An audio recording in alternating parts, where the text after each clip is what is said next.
Assalamualaikum, selamat pagi dan salam Malaysia Madani. Bersama saya Nusila Talaha dalam Berita Pagi Sarawak edisi Jumaat 13 September 2024. Yang di-Pertuan Negeri Tun Pehin Sri Dr. Wan Junaidi Tun Tuanku Jaafar semalam menerima kunjungan hormat daripada delegasi pengurusan tertinggi Universiti Teknologi Sarawak UTS di Astana Negeri Petrajaya Kuching. Rombongan diketuai Naib Chancellor UTS Profesor Datuk Dr. Khairuddin Abdul Hamid. Ditemui media selepas kunjungan itu, Profesor Dato' Dr. Khairuddin berkata kunjungan bertujuan memperincikan kepada Tun Pehin Sri Dr. Wan Junaidi mengenai Majlis Convocation Universiti itu yang akan berlangsung pada Disember depan. Jelasnya, Tun Pehin Sri Dr. Wan Junaidi yang juga Chancellor UTS turut menyentuh mengenai agenda pendidikan dalam membantu Sarawak melahirkan modal insan berkualiti pada masa hadapan. Sementara itu, yang di-Pertuan Negeri Tun Pehin Sri Dr. Wan Junaidi Tun Tuanku Jaafar turut menerima kunjungan hormat daripada Persatuan Kebangsaan Orang Ulu Sarawak ONA diketuai Presidennya Dato' Dr. Abu Bakar Abdullah. Ditemui media, Dato' Dr. Abu Bakar berkata kunjungan itu untuk memperkenalkan ahli jawatan kuasa tertinggi persatuan tersebut. Tambahnya, beberapa perkara turut dibincangkan, antaranya mencadangkan kepada Tun Pehin Sri Dr. Wan Junaidi bagi menambah kota Senator Dewan Negara daripada kalangan masyarakat orang Ulu selain usaha memartabatkan budaya dan tradisi masyarakat itu. Institusi pengajian tinggi termasuk tingkatan 6 diharap dapat melahirkan bakal pemimpin yang baik untuk negara pada masa akan datang. Yang di-Pertua Dewan Rakyat Tan Sri Dr. Johari Abdul berkata pemimpin yang baik dapat mengekalkan pencapaian sedia ada negara dan negeri khususnya di Sarawak. Katanya pelajar perlu dilengkapkan dengan ilmu dan digilap untuk menjadi pemimpin terbaik dan bukan menjadi pelajar cemerlang semata-mata. Hari ini kita tak cakap lagi student yang dapat straight A's. We are not interested anymore. We are not talking about student yang burn your midnight candle so that you get first class. What is the point of having students who get first class tetapi tidak boleh menjadi pemimpin yang baik? That is isu yang sedang kita bicarakan hari ini. Beliau berkata demikian semasa menyampaikan syarahan bicara ketatanegaraan membangun masa hadapan sempena persidangan Speaker-Speaker Parlimen dan Dewan Undangan Negeri se-Malaysia 2024 di UiTM Kampus Samarahan, Kota Samarahan. Lebih 300 orang terdiri daripada pensyarah, pendidik dan pelajar institusi pengajian awam termasuk tingkatan 6 sekitar Kota Samarahan menghadiri syarahan tersebut. Beliau turut memuji usaha Kerajaan Sarawak yang mengekalkan bahasa Inggeris sebagai bahasa penting dalam sistem persekolahan kerana dunia hari ini semakin berdaya saing dan kebolehan dalam pelbagai bahasa amat penting untuk masa hadapan. Warga pendidik terutama guru juga berperanan penting dalam membentuk kepribadian generasi muda seawal kanak-kanak. Guru Besar Sekolah Kebangsaan Abang Aing, Bohan Sahar berkata ini ke arah melahirkan generasi yang boleh membanggakan negara.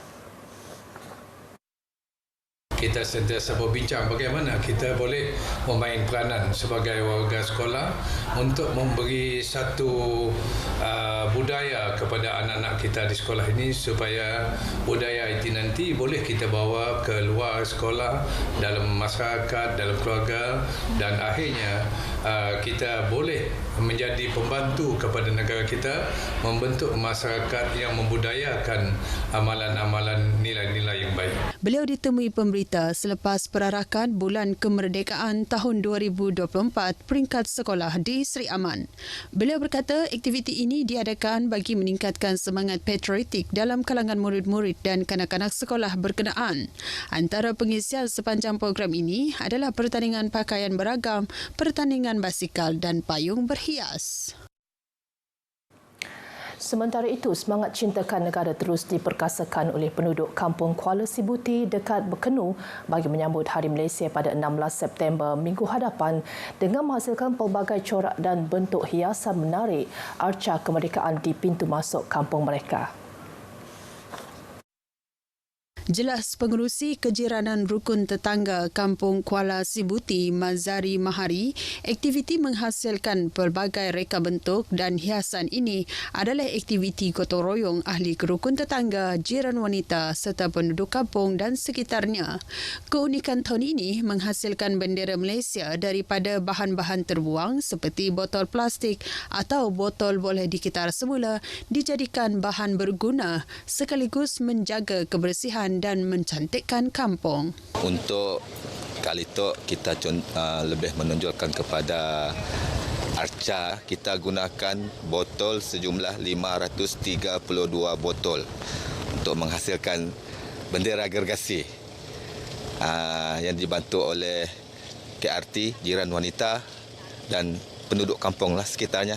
Beliau ditemui pemberita pada sesi pemarkahan pertandingan arca kemerdekaan kawasan rukun tetangga daerah Subis 2024 di Kampung Kuala Sibuti dekat Bekenu. Antara objektif penghasilan arca tersebut adalah bagi memupuk semangat kecintaan kepada negara.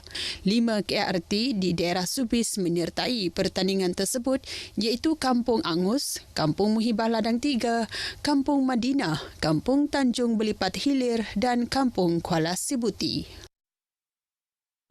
Sarawak Energy Berhad SEB telah melancarkan kempen penanaman pokok dan pemulihan habitat yang bertujuan memulihkan ekosistem tempatan dari tahun 2021 hingga 2030. Inisiatif ini menunjukkan komitmen SEB terhadap alam sekitar dan usaha memerangi perubahan iklim. Kempen ini menyasarkan penanaman berjuta-juta pokok di kawasan yang terjejas akibat penebangan hutan. Melalui kerjasama dengan komuniti, NGO dan agensi kerajaan, SEB berhasrat memulihkan hutan yang mampan dan menyokong biodiversiti. Hadir merasmikan program itu, Timbalan Menteri Telekomunikasi dan Utiliti, Dato' Dr. Abdul Rahman Junaidi. Selain penanaman pokok, kempen ini juga melibatkan program pendidikan bagi meningkatkan kesedaran mengenai pemeliharaan alam sekitar. Dalam pada itu, SEB menyasarkan untuk menanam lebih 1 juta pokok menjelang 2030 dengan penglibatan komuniti sebagai elemen utama.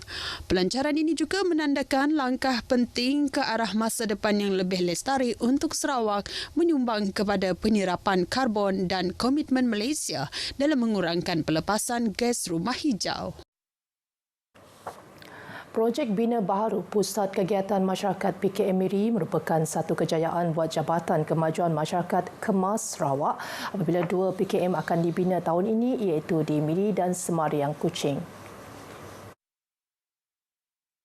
Ketua Pengarahnya Dato' Ahmad Kamal Idris Muhammad Nawawi berkata, selain digunakan sebagai pusat pentadbiran untuk Miri termasuk Sibuti, kemudahan di pusat tersebut turut akan dinikmati bersama dengan masyarakat.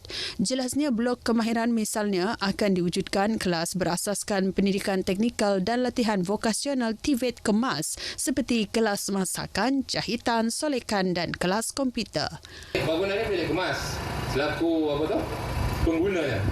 Tapi sebenarnya bila nama kemajuan masyarakat tu, Kemas aktiviti-aktiviti yang dijalankan di sini bukannya untuk cikgu-cikgu Kemas. Kita menyediakan bangunan ini untuk kita laksanakan aktiviti untuk rakyat sebenarnya. Beliau berkata demikian ketika Majlis Pecah Tanah Projek Bina Baharu Pusat Kegiatan Masyarakat PKM Miri ditapak projek di Lutong Miri. Sementara itu, Jurutera Awam Kanan Edaliana G dari Pasukan Projek Khas 2 JKR Malaysia dalam taklimatnya memberitahu projek Bina Baharu PKM Miri ini menggunakan kaedah pelaksanaan secara konvensional perunding dengan kontrak bernilai 14.6 juta ringgit dan dijangka siap Mei 2026. Untuk Sarawak, 3 PKM telah siap iaitu di Limbang, Daro dan Debak manakala dalam pembinaan di Miri dan Kuching. Secara keseluruhan, terdapat 94 pusat kegiatan masyarakat seluruh negara. Berita pagi Sarawak berakhir di sini. Malaysia Madani Jiwa Merdeka. Ikuti Stadium RTM selepas ini untuk perkembangan sukan tanah air dan antarabangsa.